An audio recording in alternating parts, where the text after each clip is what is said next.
Assalamualaikum warahmatullahi wabarakatuh. Waalaikumsalam warahmatullahi Alhamdulillahirabbil alamin. Wassalatu wassalamu ala asrofil anbiya'i wal mursalin wa ala alihi wa sahbihi ajma'in. Rabbi a'udzubika min hamazatis syayatin wa a'udzubika rabbi ayahdurun. Alhamdulillah, hari ini sudah hadir bersama kita Ibu Dr. Hajah Devi Oktari SHI MH, Ketua Pengadilan Agama Kota Tebing Tinggi. Assalamualaikum Bu. Waalaikumsalam. Terima kasih Bu sudah berhadir di studio dakwah Majelis Ulama Indonesia Kota Tebing Tinggi. Tentu kehadiran Ibu di sini merupakan tamu kami yang istimewa, Ustaz, ya. Karena dengan nanti diskusi kita dapat memberikan informasi dan edukasi kepada masyarakat terkait hal-hal yang menjadi tugas pokok fungsi serta kewenangan di Pengadilan Agama Kota Tebing Tinggi khususnya. Hari ini kita akan membahas dengan tema Ustaz, problematika dan kewenangan pengadilan agama. Itu Bu, kami mungkin dapat ingin mendengarkan informasi, mungkin masyarakat juga mendengar informasi apa sih sebenarnya yang menjadi tugas dan kewenangan dari pengadilan agama itu sendiri. Silakan. Bismillahirrahmanirrahim. Assalamualaikum warahmatullahi wabarakatuh. Waalaikumsalam.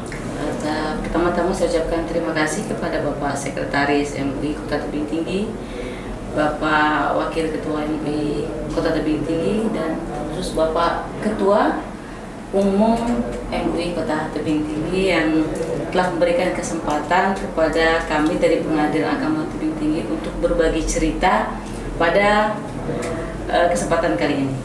Untuk tugas dan fungsi kami sendiri di Pengadilan Agama itu bahwa ada 23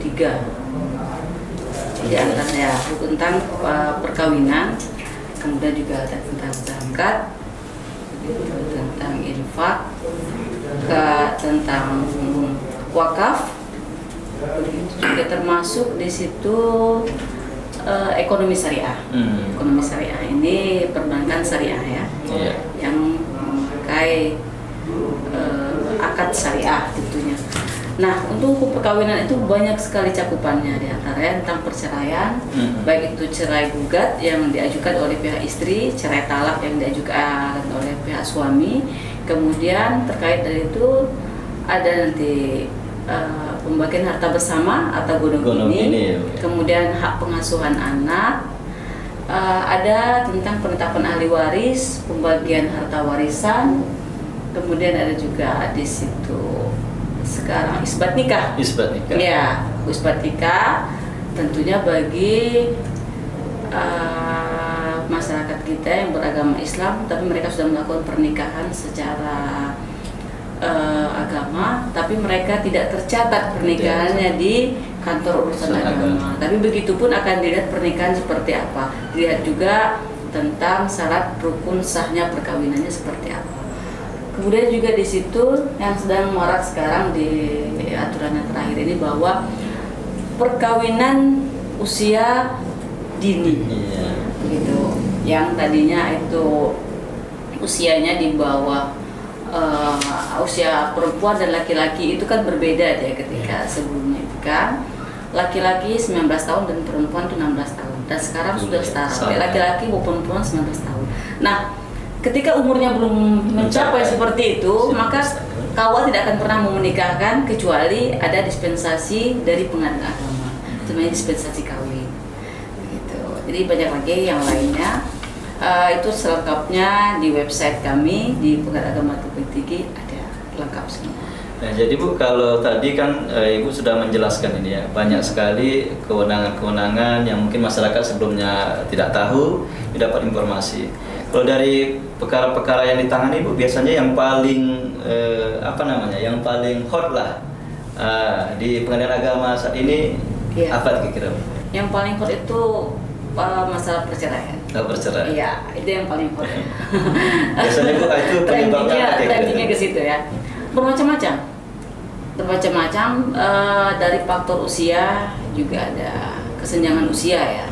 Jadi kesenjangan usia itu laki-laki dan perempuannya sangat berbeda usianya, jauh terpaut usianya, itu juga menjadikan. Yang kedua juga faktor ekonomi. Ekonomi. Ya, faktor ekonomi, sehingga kadang begini dia, kalau sedikit cukup, banyak kurang, tetapi kadang-kadang menyalah di situ karena merasa cukup tadi diabaikan jadi dibiarkan, jadi lama-lama tak tahan juga nah, akhirnya mengadulah ke pengadilan agama. Biasanya perempuan begini, ketika dia sudah masih bisa ditahankan, masih bisa dipala-palai kalau bahasa kita ya kan, masih tenang gitu. Tapi ketika memang sudah nggak mampu lagi dia untuk mengolah itu, datanglah ke pengadilan agama gitu. Terus juga ada juga tahulah kita ya zaman sekarang ya, perselingkuhan gitu. Perselingkuhan juga. KDRT. Ya berawal dari situ. Berawal dari perselingkuhan, nanti ribut, akhirnya KDRT. Berawal dari narkoba, ribut, akhirnya KDRT. Kan yang menarik juga tuh Bu, kalau KDRT itu kan biasanya KDRT itu perempuan yang dianiaya laki-laki. Ada nggak kasusnya laki-laki dan perempuan? Ada. Banyak tuh Bu? Ada. Bukan banyak, tapi ada. Ada ya? Ada. Jadi perempuan yang menganiaya itu ada kematian memukul suaminya. Ada yang seperti itu. Tapi begitu kan ditahankan juga oleh suaminya. Tapi lama-lama tahan. Suaminya mengadu. KDRT ada. Dari sekian mungkin dari 100 ada satu lah yang seperti itu. Jadi variasi lah sebab mereka perceraian itu variasi. Ada juga yang pelanggaran tarik talak. Ada seperti itu. Selain tadi Bu masalah perceraian, biasanya apalagi tuh yang problem-problem yang biasanya banyak masuk gugatan atau hal-hal lain yang masuk ke pengadilan agama tinggi? Yang lain ada tapi tidak terlalu banyak ya, seperti gugat harta bersama pasca perceraian. Mereka ada harta, kemudian tidak bisa dibagi secara kekeluargaan, akhirnya mengajukan perkara ke pengadilan. Ada juga yang rebutan anak pasca perceraian. Jadi masing-masing mengklaim bahwa mereka lah yang paling layak mengasuh anak, akhirnya masuk ke pengadilan. Itu masih sebenarnya itu masing-masing tidak mengakui anak, jadi ada Bu? Oh, tidak ada ya? Ini mengklaim masing-masing mereka lah yang lebih berhak mengasuh, akhirnya masuklah ke pengadilan. Tidak ada kata kesepakatan dalam pengasuhan anak gitu. Kemudian ada juga penetapan ahli waris terhadap salah satu ahli warisnya, waris yang meninggal, maka memintalah untuk penetapan ahli waris, dan banyak kegunaannya banyak. Karena di bank juga meminta, adanya harta taspen juga meminta, apalagi dari PNS dia ya. Kalau salah satunya yang meninggal di PNS, mereka akan minta itu penetapan ahli waris. Siapa sih yang berhak mengurus dari segala sesuatu yang berkaitan dengan almarhum gitu.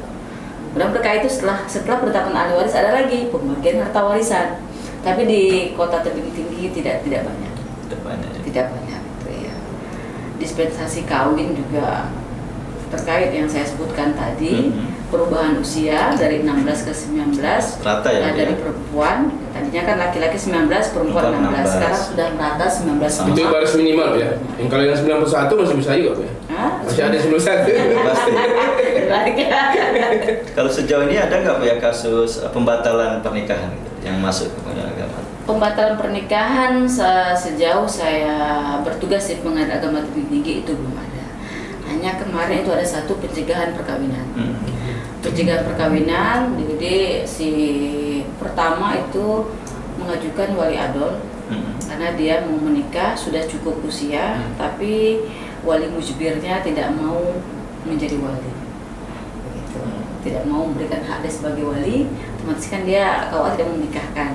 Dia mengajukan wali adol. Setelah ditetapkan wali adol, putus, ternyata didaftarkan ke KUA. KUA sekarang kan modelnya begini, tidak seperti dulu lagi kan, begitu yang daftar langsung ditetapkan sertifikat. Sekarang ada pengumuman kan, ternyata sampailah ke pihak orang tua, ternyata orang tua tahu dan orang tua mengajukan pencegahan perkawinan. Nah itu juga termasuk kewenangan kami, gitu. Pencegahan perkawinan dan pembatalan perkawinan. Nah terhadap yang seperti yang saya sebutkan tadi berkaitan dia wali adol, kemudian dia putusannya dikabulkan, diizinkan, kemudian dia mengajukanlah ke KUA untuk dinikahkan. Setelah diumumkan ternyata orang tua walinya tetap tidak menginginkan walinya bisa mengajukan pencegahan perkawinan. Nah terhadap perkawinan yang telah dilaksanakan, ternyata si walinya baru mengetahui bahwa sudah dilakukan pernikahan, maka walinya bisa mengajukan pembatalan perkawinan. Iya, ini informasi yang cukup menarik ya. Karena memang problem-problem terkait di masyarakat ini memang kalau Pengadilan Agama itu kasusnya itu aja ya. Perceraian, gugatan, masih banyak lagi. Kalau Pak Ketua MUI, Pak Dr. Andes Haji Ahya Nasution, ini kan sering juga orang bertanya ini ya. Sering orang tempat mengadu sebagai tempatnya MUI, tempatnya Khodimul Ummah, ya kan? Pelayan umat. Mungkin ada juga biasanya apa Pak Ustadz yang biasanya sering melatar belakangi pertanyaan masyarakat terkait dengan yang berkaitan dengan permasalahannya di Pengadilan Agama. Terima kasih. Pengalaman di dalam kegiatan kita MUI ini, terutama kita lah, saya juga sebagai ketua MUI, juga ustadz-ustadz yang ulama kita yang berada di MUI ini pada umumnya seperti adanya masyarakat yang bertanya tentang juga masalah perkawinan. Jadi kita juga di MUI ini dianggap masyarakat itu, masyarakat Islam pada umumnya sebagai apa namanya itu, minta nasihat. Iya. Fatwa. Kalau kita sebut fatwa juga bisa.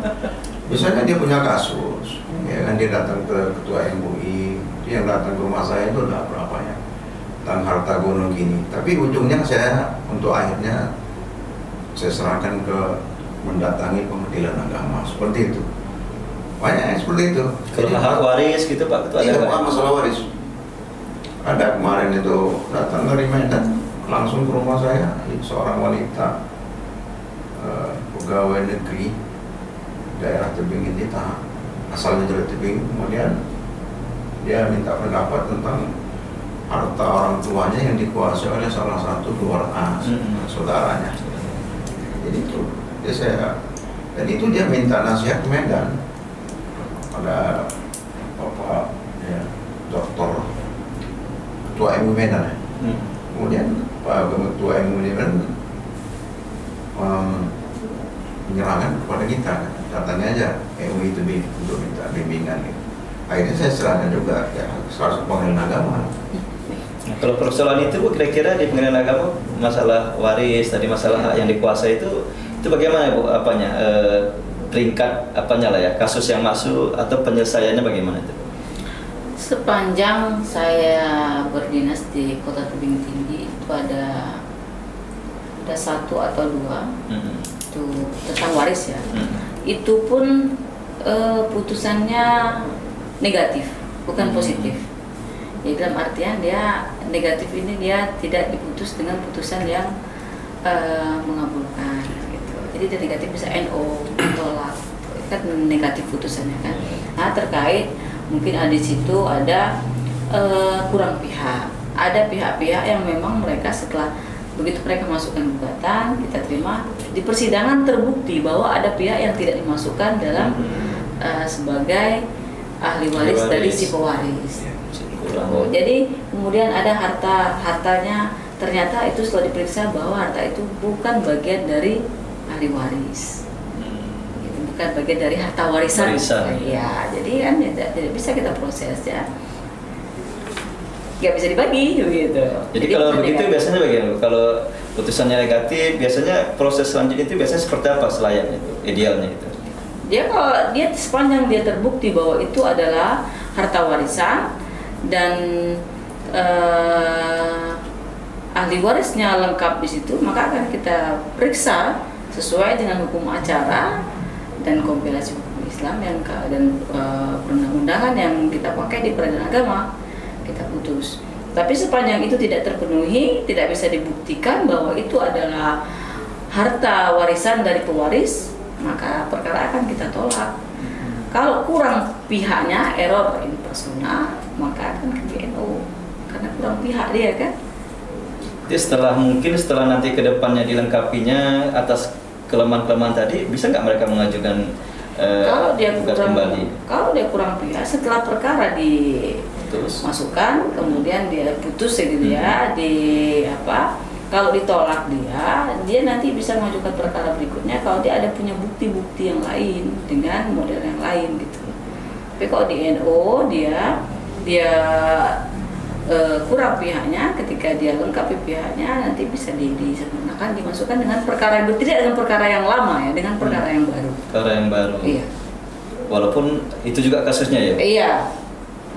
baru nanti dikaji kembali, putusannya ditetapkan dibuka kembali, tapi dengan perkara yang baru, tidak lagi dengan perkara yang itu dianggap selesai. Iya, itu ya? sudah dianggap selesai. Kalau udah putus, dia tidak akan dibuka.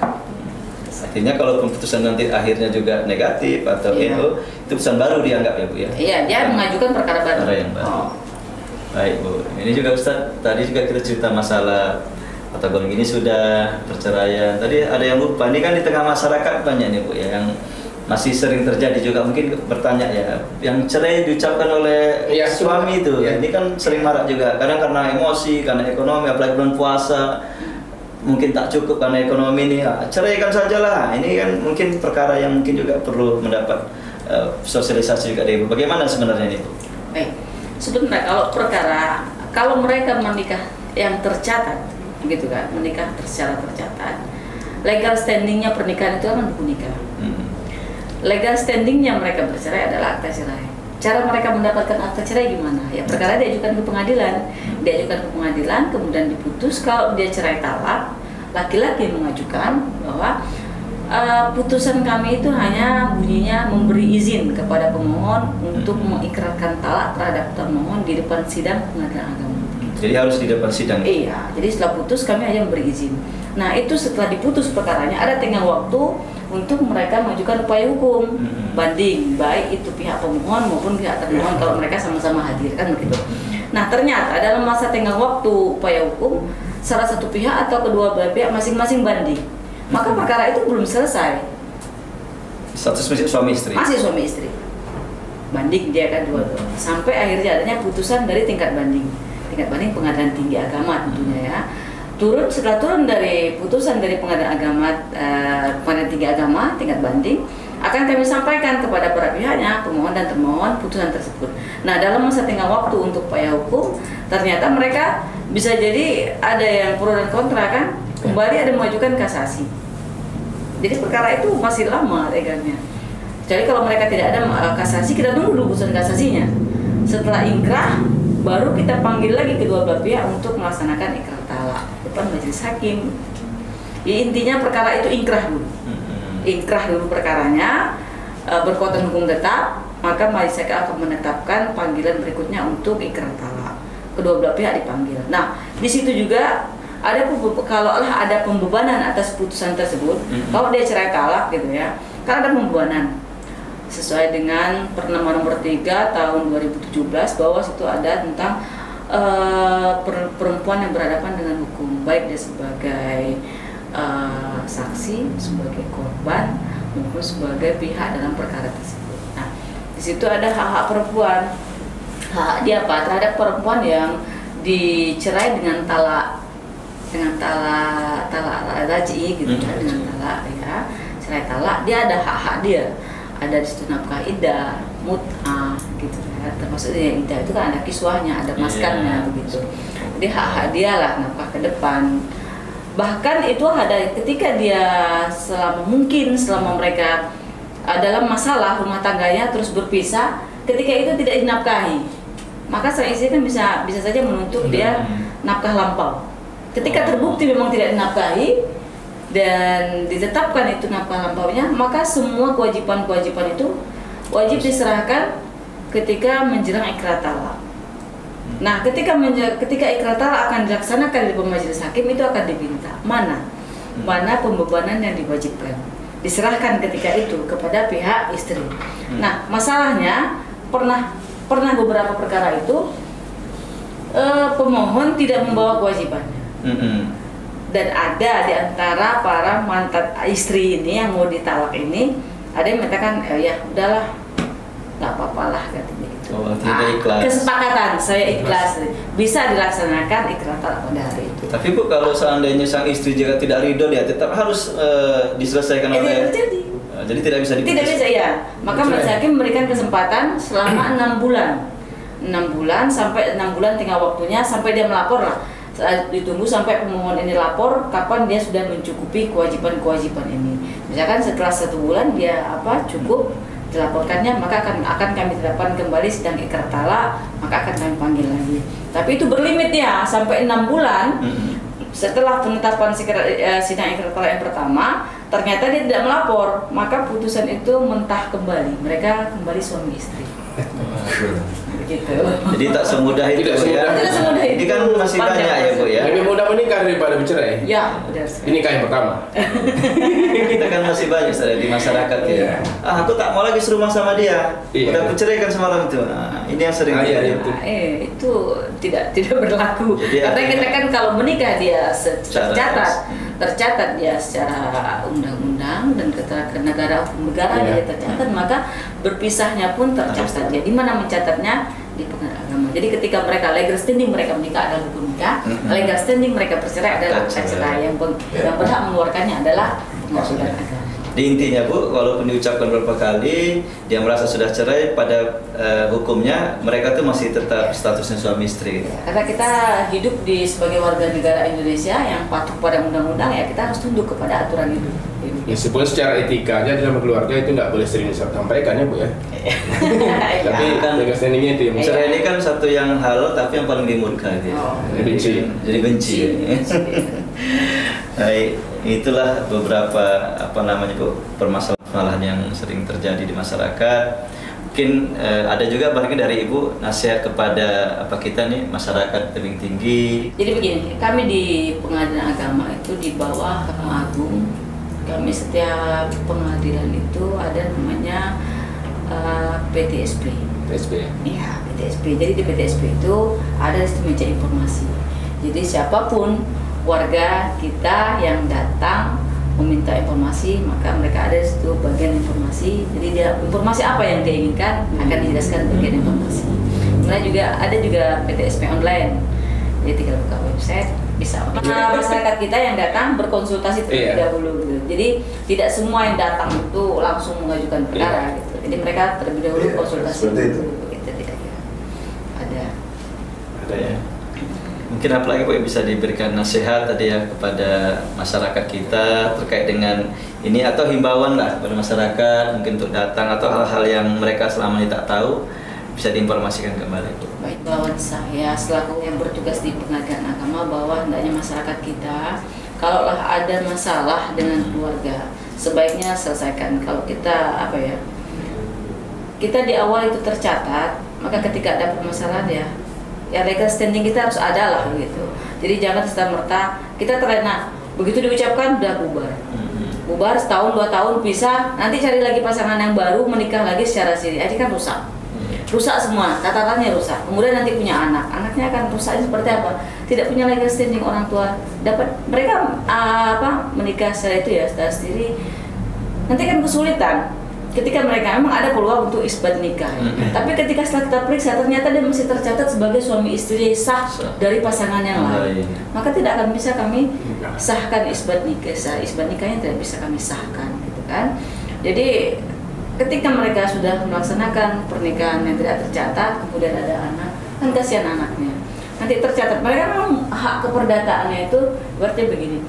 Untuk sekarang ya di Capil itu sendiri kan, bisa mereka memiliki kakak yang sembunyinya perkawinan tidak tercatat, begitu ya Pak.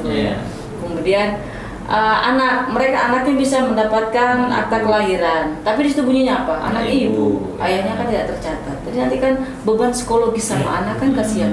Ketika mereka sudah dewasa, kok saya cuma anak ibu, ayah saya siapa, begitu kan? Bisa jadi ketika anaknya nanti mau menikah, kemana larinya? Kemana dia berbalikan? Kan begitu, akan jadi pertanyaan, bisa jadi akan merusak. Orang sekarang begini, lihat bebek, bobot, dan bibit. Ya anak siapa gitu, bisa jadi udah deal mau menikah karena melihat seperti ini, udah batalkan gitu. Kan kasihan kan, tak jelas ini katanya kan kasihan dengan anak. Jadi itu panjang, lihatnya ke depan, ke belakang, udahlah. Yang ke depan lihat kalau memang ada yang seperti itu, berusaha untuk lebih baik bagaimana caranya, jangan terlalu banyak yang korban. Kan seperti itu kan ini anak kan korban. Kemudian juga nanti yang terjadi seperti itu menikah yang tidak tercatat, nanti haknya perempuan juga yang dirugikan karena mereka tidak mendapatkan hak-hak dia sebagai perempuan yang dinikahi. Baik sampai kewarisan pun dia tidak dapat. Cerai pun dia akibat perceraiannya tidak dapat. Ibarat kalau istilah lucunya gitu, istilah lucu atau apa istilahnya sekarang. Kalau nikah di bawah tangan ya cerai di bawah kaki. Gitu. Itu kan memang Kalau bahasa kami itu digantungin nak batali. digantungin apa kan? Begitulah kira-kira. Jadi cobalah, karena kita hidup di negara hukum ya, tunduklah dengan aturan yang ada gitu. Kalau emang mau menikah ya laporkan ke KUA, jangan menikah secara diam-diam itu tidak tercatat, karena akibat di belakangnya ke depan itu nanti akan sulit. Silakan, kan kita ada semua sudah ada jalannya ya Pak Ketua ya. KUA daftarkan gitu kan, nanti akan proses di KUA nikah. Kan lebih enak, hidupnya kan lebih nyaman, tidak kucing-kucingan gitu loh, tenang kita hidup kan. Kita juga nanti punya keturunan kita akan tenang. Kemudian juga kalau ada yang bercerai, tunggulah dulu sampai selesai semua gitu. Karena sekarang Permenak itu kalau tidak salah Permenak tahun 2020 ya, di akhir 2020 bahwa laki-laki pun tidak ada masa idahnya. Ada masa idah. Ya. Jadi ketika dia talak raj'i, kan misalnya perempuan yang menyatakan masa idah, laki-laki juga ada. Itu ketika dia masih, walaupun sudah keluar akta cerai, tapi dilihat belum habis masa idahnya, itu Pak KUA nggak mau menikahkan. Karena begini, karena dia kan dalam tengah waktu masa idah, kan masih bisa rujuk. Iya. Jadi memberi kesempatan. Iya, akhirnya nanti terjadilah poligami terselubung. Bisa jadi kan setelah dinikahkan dia dengan istri yang baru, nikah dia daftarkan ya nikah, karena dengan akta cerai ya nikahlah dia kan, punyalah istri yang sah. Tahu-tahu 2 bulan menjalankan masa idah, kok kayaknya suruh lagi lah dengan mama si Anu itu kan, balik lagi akhirnya 2 kan. Jadi ini mencegah jangan sampai terjadi talak jatuh cinta datang. Gitu. Jadi makanya dari Permenak itu sendiri bahwa terhadap laki-laki yang cerai talak kemudian masih dalam masa iddah, itu kan belum habis masa iddahnya, memang ngebet kali udah mau nikah ya, ajukan dulu perkaranya pengadilan agama izin poligami. Ada jalannya. Statusnya walaupun sudah masa iddah tapi tetap statusnya izin poligami jadinya. Jadi Bu, ketika izin poligami keluar, kemudian masa iddahnya habis. Jadi secara otomatis bagaimana itu? Akan hilang sendiri. Iya. Statusnya. Dia kan habis masa iddah, habis dia. Karena dia ketika itu kan masih menjalankan, ini kan statusnya kan masih iddah. Iya, masih iddah dia. Jadi dia macam PLT, pelaksana tugas poligami. Pelaksana tugas ya.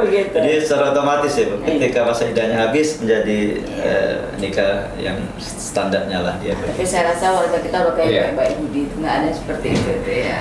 Pengalaman ini belum ada Bu ya? Sepanjang ini belum ada. Tapi banyak beberapa KUA itu yang berkonsultasi, ini gimana ini belum habis masa iddah gitu gimana? Ya sesuai Permenak kami begini gimana? Ya itu sesuai itulah saya bilang. Jadi kami pun agama membuat produk, Kemenak juga punya Permenak saya bilang gitu kan. Jadi ya kita tunduklah sama itu. Emang ini informasi yang baru juga. Ya. Saya sendiri ini mungkin baru dengar juga laki-laki ada masa iddah laki-lakinya. Ya, mungkin ini kan jadi apa juga ya? Jadi suatu mungkin peluang ya bagi yang mungkin marah, kemudian cerai, kemudian ketika sesuatu mungkin ingin balik kembali masih ada peluang-peluang itu. Yang pentingnya edukasi nih Bu ya. Iya edukasi ya. Yang ya masih kalau cerai talak masih ada kemungkinan dia untuk kembali. Tapi kalau dia talak bain itu istri yang mengajukan tidak ada cerita. Ketika dia sudah ingkrah ya harus nikah baru. Karena dia begini, kalau dia cerai talak itu kan yang mentalakkan adalah suami. Majelis hakim dia hanya menjatuhkan talak di depan majelis hakim. Tetapi ketika dia cerai gugat itu yang menjatuhkan talak, hak talak suami diambil oleh majelis hakim. Majelis hakim lah yang menjatuhkan. Udah sakit kan itu istrinya. Jadi itu nggak bisa. Makanya khususnya untuk perkara cerai gugat, baik kami jangan menyesal karena tidak ada istilah rujuk di dalam perkara cerai gugat begitu. Harus kalau nanti harus nikah baru dan buku nikah baru walaupun udah punya anak. Ada beberapa kejadian seperti itu.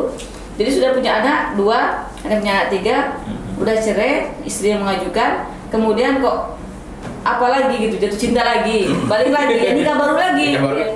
Akhirnya ribut, emosi itu belum terkendali, akhirnya nggak tahan, bisa datang tahun berikutnya dengan perkara yang baru mengajukan cerai. Banyak sekali, makanya memang ada beberapa, tidak semua kita pukul rata ya, orang yang di bawah usia itu dia labil. Ada juga yang sudah matang. Iya, tapi kebanyakan yang memang belum matang, baik dari segi emosionalnya, kemudian dari kalau perempuannya dari segi alat reproduksinya gitu kan. Akhirnya pada usia begitu kan mereka masih bisa di bawah umur, itu kan masih suka happy Iya, remaja, gadget, main HP. Ini apalagi sekarang malah ini game ya, game itu main game. Akhirnya lupa kalau dia adalah suami. Ada tanggung jawab. Ada tanggung jawab di rumah. Mau ibunya main game, bapaknya main game, anaknya ya Anak terlantar. Akhirnya siapa? Kakek sama nenek yang sibuk ngurusin anak. Itu banyak kejadian. Akhirnya ribut kan, ngajukan lagi perkara ke PA. Tahun ini diajukan perkara dispensasi, tahun muka ajukan perkara perceraian. Itu ada beberapa yang seperti itu. Kemudian Bu, kan tentu para orang tua lah yang mengajukan dispensasi ke pengadilan agama. Itu kan pihak pengadilan agama tentu mencatat tuh apa alasannya, apa sebabnya, kenapa mau nikah masih usia yang belum sesuai dengan ketetapan. Biasanya Bu, mohon izin, ada nggak kira-kira permasalahan yang dominan itu, apakah karena sudah terlanjur atau cuman itu Bu? Ini supaya juga menjadi pencerahan sama masyarakat. Terlanjur karena pergaulan sama sekarang ya, mungkin kurang kontrol juga dari orang tua masing-masing bekerja, ayah bekerja, ibu bekerja, sibuk sama-sama, sibuk, sang anak sekolah, kurang kontrol, kurang komunikasi antara orang tua dan anak, akhirnya menyebabkan anak bebas, mereka punya hubungan pun bebas. Apalagi sekarang kalau buka HP, lain yang dicari, lain yang muncul, gitu kan, kita cari ini yang muncul macam-macam.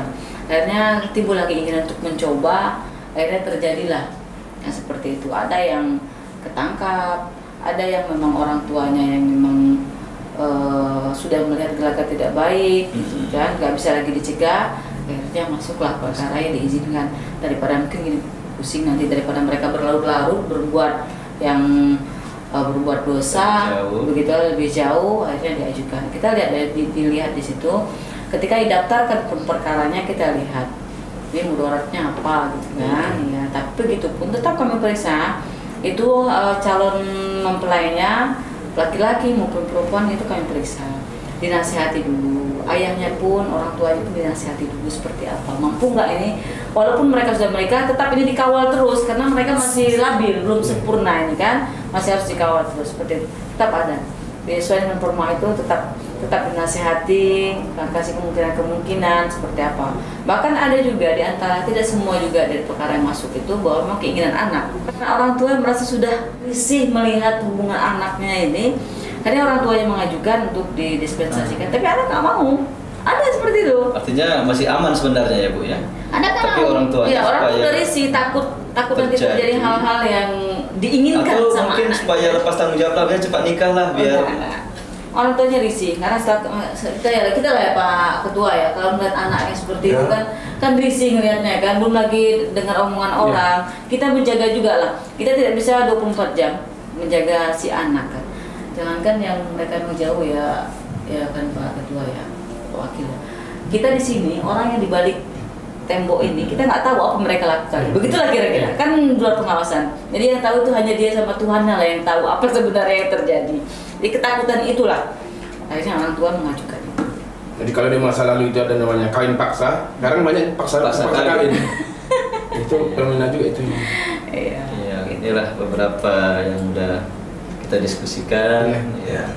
Tadi sudah banyak juga, ini banyak hal-hal yang baru juga nih tadi mungkin ya. Dengan media Studio Dakwah Majelis Ulama Indonesia ini, mudah-mudahan apa yang selama ini hanya dicatat oleh buku Bu, mungkin dapat diulang-ulang nanti diputar nih melalui kanal-kanal YouTube. Ini suatu mungkin amal jariah juga lah buat kita, ya kan. Dan sekali lagi mungkin ada lagi yang kira-kira yang mau ditambahkan Bu? Untuk kali ini cukup ya. Mungkin kalau ada kesempatan lain waktu kita berdiskusi lagi gitu ya Pak Ketua ya, Pak Wakil ya. Ya, inilah diskusi kita dengan Ketua Pengadilan Agama Tebing Tinggi, Ibu Dr. Hajah Devi Oktari SHI MH. Tentu ini sangat bermanfaat ya. Dan kami sekali lagi Bu mengucapkan terima kasih, dan tentu kita tetap mohon kepada Allah senantiasa kita diberikan hidayah dan dalam naungan ridha Allah Subhanahu wa taala. Amin. Dan sekali lagi selamat menjalankan ibadah puasa Bu, dan semoga kiranya kita semua dengan puasa ini dapat menjadi orang-orang yang janjikan Allah lah, jadi orang-orang yang bertakwa. Kayak demikian bincang dan diskusi kita dengan Ibu Dr. Hajah Depi Oktari SHI MH di studio dakwah Majelis Ulama Indonesia Kota Tebing Tinggi, dan kami ucapkan Allahu yaqulul haqq wa huwa yahdis sabil. Assalamualaikum warahmatullahi wabarakatuh. Waalaikumsalam warahmatullahi wabarakatuh.